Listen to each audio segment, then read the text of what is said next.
الرحمن الرحيم ولتكن منكم أمة يدعون إلى الخير ويأمرون بالمعروف وينهون عن المنكر وأولئك هم المفلحون۔ آج کی آیت سورہ آل عمران کی آیت نمبر 104 ہے، اور اس آیت کا مضمون بھی پچھلی آیتوں سے ملا ہوا ہے، کیونکہ پچھلی آیت کے اندر جو اصول بیان کیا گیا تھا وہ اللہ تبارک و تعالیٰ نے دو اصول بیان فرمائے تھے، ایک تقوی اور دوسرے اتفاق اور اتحاد۔ یہاں پھر اللہ تبارک و تعالیٰ نے اسی کے اوپر دو اصول اور بیان فرمائے ہیں، ایک انسان کو اپنی اصلاح کرنا اور اپنی اصلاح کے ساتھ ساتھ دوسرے کی بھی فکر کرنا، یہ دو اصول بیان فرمائے ہیں جن کا تعلق انہی پہلے اصول سے ہے۔ یعنی جب انسان کے اندر تقوی ہوگا، پرہیزگاری ہوگی، اپنی اصلاح کرے گا اور اپنی اصلاح کے ساتھ ساتھ اپنے دوسرے مسلمان بھائی کی فکر کرے گا، اس کی بھی اصلاح کرنے کی فکر کرے گا، تو خود بخود قوم کے اندر، پوری امت کے اندر اتحاد اور اتفاق پیدا ہوتا چلا جائے گا، کیونکہ ایک دوسرے کو سمجھیں گے، ایک دوسرے کے ساتھ تعلقات قائم ہوں گے، بھائی چارگی ہوگی۔ تو اسی کو بیان فرمایا وَلْتَكُمْ مِنْكُمْ أُمَّةٌ يَدْعُونَ إِلَى الْخَيْرِ وَيَأْمُرُونَ بِالْمَعْرُوفِ، اگرچہ یہ آیات اپنے اندر بہت سارے مضمونات لیے ہوئے ہیں۔ اللہ کے رسول قرآن کریم کے اندر اللہ تبارک و تعالیٰ تو اس جگہ فرماتے ہیں إِلَّا الَّذِينَ آمَنُوا وَالْعَصْرِ إِنَّ الْإِنسَانَ لَفِي خُسْرٍ إِلَّا الَّذِينَ آمَنُوا وَعَمِلُوا الصَّالِحَاتِ وَتَوَاصَوْا بِالْحَقِّ وَتَوَاصَوْا بِالصَّبْرِ، یعنی ہر انسان دنیا کے اندر خسارے کے اندر پڑا ہوا ہے۔ إِنَّ الْإِنسَانَ لَفِي خُسْرٍ، تمام کے تمام انسان، إِلَّا الَّذِينَ آمَنُوا وَعَمِلُوا الصَّالِحَاتِ، آگے اللہ تبارک و تعالیٰ نے فرمایا مگر وہ مومنین، وہ ایمان والے کہ جو نیک عمل کرتے ہو، یعنی ایمان لائے اور ایمان لانے کے بعد نیک عمل کیے، اور نیک عمل کرنے کے ساتھ ساتھ آگے فرمایا وَتَوَاصَوْا بِالْحَقِّ، یعنی دوسرے کی بھی فکر کرتے ہو، دوسرے کی بھی اصلاح کرنے کی فکر کر رہے ہو، وہی مومنین، وہی ایمان والے کامیاب ہیں۔ تو اللہ تعالیٰ، اور دوسری جگہ حدیث کے اندر اللہ کے رسول صلی اللہ علیہ وسلم نے فرمایا کہ جب تک تم امر بالمعروف اور نہی عن المنکر کرتے رہو گے، جب تک تم امر بالمعروف اور نہی عن المنکر کرتے رہو گے تو تم بہترین امت کہلاتے رہو گے، بہترین امت ہوگے، اور جب تم امر بالمعروف عن المنکر کو چھوڑ دو گے تو اللہ تبارک و تعالیٰ گناہ گار لوگوں کی وجہ سے تمہیں بھی عذاب کے اندر مسلط، تمہارے اوپر بھی عذاب مسلط فرما دے گا، یہاں تک کہ اگر تم پھر دعا مانگو گے تو اللہ تبارک و تعالیٰ تمہاری دعاؤں کو بھی قبول نہیں کرے گا۔ اتنی سخت وعید اللہ کے رسول صلی اللہ علیہ وسلم نے حدیث کے اندر بھی فرمائی۔ تو بہرحال ان آیات کے سامنے رکھتے ہوئے اور اللہ کے رسول صلی اللہ علیہ وسلم نے جو حدیث کے اندر بیان فرمایا اس کو سامنے رکھتے ہوئے امر بالمعروف اور نہی عن المنکر یہ ہر مسلمان کے اوپر واجب ہے، ہر مسلمان کے اوپر لازم اور ضروری ہے۔ حدیث کے اندر اللہ کے رسول صلی اللہ علیہ وسلم نے فرمایا کہ اگر کوئی انسان، کوئی مسلمان کوئی گناہ کرتے ہوئے کسی کو دیکھے تو اگر اس کے اندر اتنی استطاعت اور اتنی قوت اور طاقت ہے کہ اس کو ہاتھ سے روکے تو ہاتھ کے ذریعے سے روک دے، اور اگر اتنی قوت نہیں ہے تو زبان کے ذریعے سے روکے، اور اگر زبان کے ذریعے سے بھی قوت اور طاقت نہیں ہے تو پھر اپنے دل کے اندر اس کو برا سمجھے، اور یہ سب سے کم درجہ ایمان کا اللہ کے رسول صلی اللہ علیہ وسلم نے بیان فرمایا۔ لیکن بہرحال امر بالمعروف اور نہی عن المنکر، جس طریقے سے شریعت کے تمام اصول کے احکام بیان کیے جاتے ہیں، اسی طریقے سے امر بالمعروف اور نہی عن المنکر کے بھی اس کے بھی احکام بیان کیے جاتے ہیں، چنانچہ اس کے بھی درجے رکھے ہوئے ہیں۔ سب سے پہلا اصول تو یہ ہے کہ جو شخص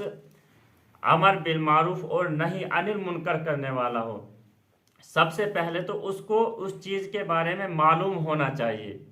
کہ میں کس چیز کے بارے میں کس کو روک رہا ہوں، کس چیز کے بارے میں کس کو بتلا رہا ہوں. کیونکہ اگر خدا نخواستہ ایک انسان جو اس کو مسئلے کا معلوم نہیں ہے اور دوسرے کو روک رہا ہے کہ بھائی آپ یہ غلط کر رہے ہو، حالانکہ اس کو پتہ نہیں ہے کہ یہ غلط ہے صحیح ہے، اب گویا کہ یہ ایک فتنہ کھڑا ہو جائے گا. کیونکہ معلوم نہیں ہے، دوسرا آدمی سوال کرے گا کہ بھائی تم غلط کر رہے ہو، تم نے کیا کہا ہے. تو گویا کہ جو آدمی امر بالمعروف اور نہی عن المنکر کرنے والا ہو، سب سے پہلے اس کو علم ہونا ضروری ہے. اگر علم اس کے پاس نہیں ہے، مثال کے طور پر میں ایک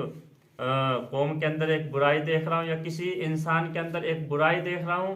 اور مجھے یہ معلوم نہیں ہے کہ یہ برائی صحیح ہے یا غلط ہے، اب میں روکنے کی کوشش کر رہا ہوں حالانکہ یہ صحیح ہے، تو ادھر سے وہ شخص کیا کرے گا؟ جواب دے گا کہ بھائی تم غلط طریقے سے مجھ کو روک رہے ہو. تو اسی لیے فرمایا سب سے پہلا اصول یہ ہے دعوت نہی عن المنکر امر بالمعروف کے اندر کہ سب سے پہلے علم کا ہونا ضروری ہے. اگر علم نہیں ہے تو انسان کے اوپر یہ فریضہ لازم نہیں ہوتا ہے. سب سے پہلا اصول. دوسرا اصول یہ کہ انسان کو اگر اپنی جان کا خطرہ ہو یا اسی طریقے سے کسی امر بالمعروف اور نہی عن المنکر کر رہا ہے، اس کے ذریعے سے اپنے کسی کام کے نقصان ہونے کا اندیشہ ہو کہ بھائی میرے اوپر کوئی، اگر میں کسی کام روکوں گا، کوئی مسئلہ بیان کروں گا تو اس مسئلے کی وجہ سے نا اتفاقی ہو جائے گی اور فتنہ کھڑا ہو جائے گا، یہاں تک کہ مجھ کو نقصان ہو جائے گا. تو اس میں بھی امر بالمعروف اور نہی عن المنکر اس شخص کے اوپر فریضہ لازم نہیں ہوتا ہے. یعنی اپنی جان کا بھی حفاظت کرنا. اللہ کے رسول صلی اللہ علیہ وسلم نے جو حدیث کے اندر فرمایا، یعنی اگر کوئی برائی ہوتے ہوئے دیکھے تو اس کو اپنی استطاعت یعنی قدرت اور طاقت کے اعتبار سے اس کو روکے. اگر قدرت اور طاقت نہیں ہے، یعنی قدرت اور طاقت ہونے کا مطلب یہ ہے کہ انسان امن کے اندر رہتے ہوئے، تمام یعنی محفوظ اور امن کے اندر رہتے ہوئے اگر اس کے اندر قوت اور طاقت ہے تو تب روکے، اس کے اوپر فریضہ لازم ہوتا ہے. اگر قوت اور طاقت تو ہے لیکن امن کے اندر نہیں ہے، خطرہ ہے، جان کا خطرہ ہے یا اسی طریقے سے کسی اور چیز کا خطرہ ہے اس کو، تو اب اس کے اوپر یہ فریضہ لازم نہیں ہوتا ہے. یہ دوسرا اصول ہے. پھر اسی طریقے سے اب امر بالمعروف اور نہی عن المنکر، اس کے بھی درجے الگ الگ طریقے سے بیان کیے گئے. ایک تو یہ کہ غیر قوموں کے اندر بیان کیا جا رہا ہے دعوت امین، یعنی جس طریقے سے آپ دیکھیں دنیا کے اندر بہت سارے علماء حضرات ہیں، جیسے مولانا کلیم صدیقی صاحب ہیں، وہ غیروں کے اندر دعوت امر بالمعروف کر رہے ہیں، یعنی اسلام کی تبلیغ کر رہے ہیں غیروں کے اندر. تو ایک درجہ تو یہ ہے، ایک مقام تو یہ ہے. اور دوسرا یہ ہے کہ یعنی مسلمانوں کے اندر ہی بھٹکے ہوئے لوگ ہیں، دین کے بارے میں معلوم نہیں ہے، کچھ پتہ نہیں ہے، ان کو دین کی طرف دعوت دے رہے ہیں، ان کی اصلاح کرا رہے ہیں کہ بھائی آؤ. اور دوسرے یہ یہاں جو بیان فرمایا امت یدعون الی الخیر،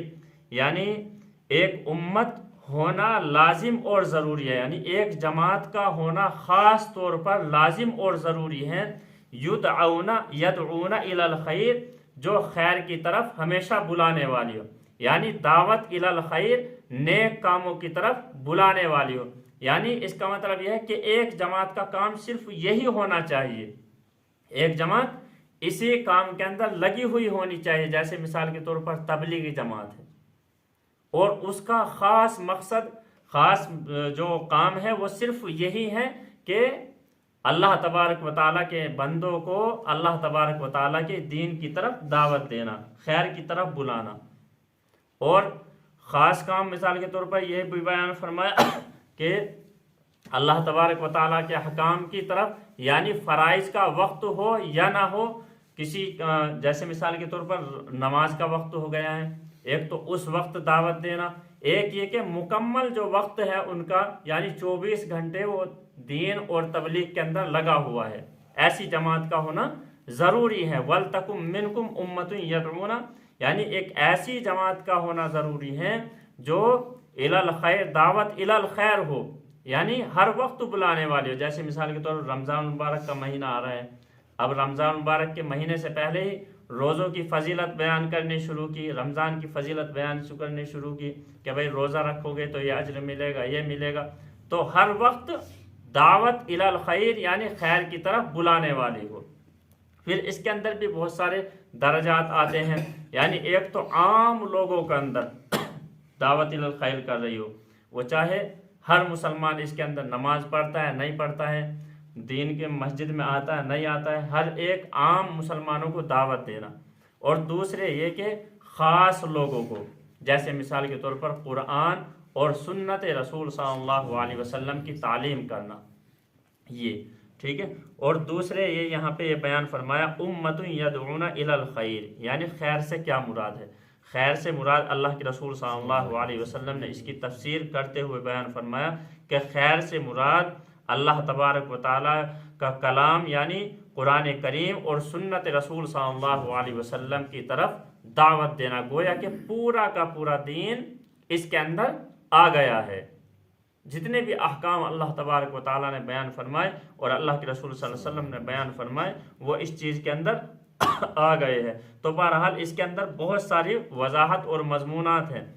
دیکھو ترجمہ، وَلْتَكُمْ مِنْكُمْ أُمَّةٌ يَدْعُونَ إِلَى الْخَيْرِ، اور چاہیے کہ تم میں ایک جماعت ایسی ہو يَدْعُونَ إِلَى الْخَيْرِ جو خیر کی طرف یعنی نیک کام کی طرف بلاتی رہے. وَيَأْمُرُونَ بِالْمَعْرُوفِ وَيَنْهَوْنَ عَنِ الْمُنْكَرِ، اور اچھے کاموں کا حکم کرتی رہے. وَيَنْهَوْنَ عَنِ الْمُنْكَرِ، اور برے کاموں سے روکتی رہے. وَأُولَئِكَ هُمُ الْمُفْلِحُونَ، اور یہی لوگ کیا ہے؟ کامیاب لوگ ہیں. یعنی صحابہ کرام رضوان اللہ کے رسول صلی اللہ علیہ وسلم نے بیان فرمایا کہ خاص الخاص یعنی امر بالمعروف اور نہی عن المنکر کرنے والے صحابہ کرام رضوان اللہ تعالی علیہ مجمعین کی جماعت تھی کہ اپنی اصلاح کے ساتھ ساتھ اپنے بھائیوں کی بھی فکر کیا کرتے تھے. ہر وقت تڑپ رہتی تھی کہ میرا بھائی بھی کسی طریقے سے دین کی طرف آ جائے، اللہ کا پکا سچا بندہ بن جائے. تو یہ بہرحال اسی راستے کے اوپر تبلیغی جماعت جو ہر وقت اسی کے اندر لگی ہوئی ہے، عام مسلمانوں کو بلا رہی ہے دین کی طرف. یا اسی طریقے سے بہت سارے علماء کرام ہیں جو غیروں کے اندر بھی دین کی دعوت دے رہے ہیں، تبلیغ کر رہے ہیں. اللہ تبارک و تعالی عمل کرنے